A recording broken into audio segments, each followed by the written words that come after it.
Today, we are covering a critical administrative topic for the Air Force Officer Qualifying Test, or AFOQT, the retest policy.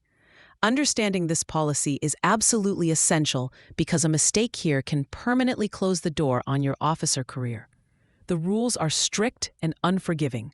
First, you must wait a minimum of 150 calendar days between AFOQT attempts. This isn't a suggestion. It's a hard rule designed to ensure candidates engage in significant study before retaking the exam.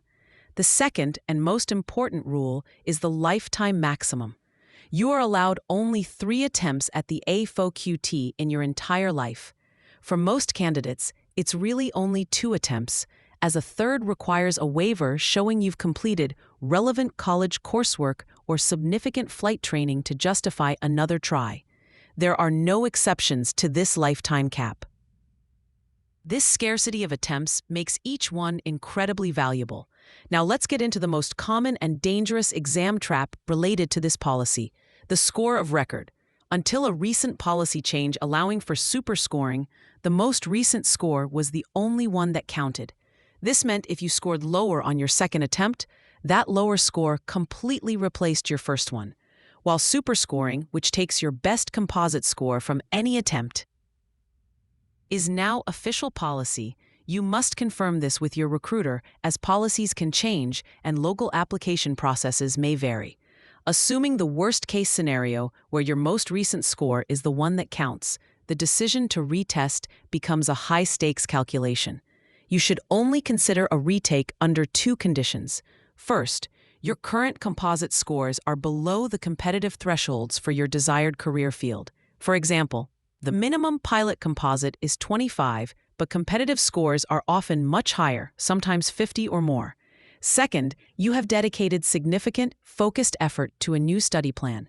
Simply hoping for a better outcome is a recipe for disaster and a wasted attempt. Consider this exam-style scenario.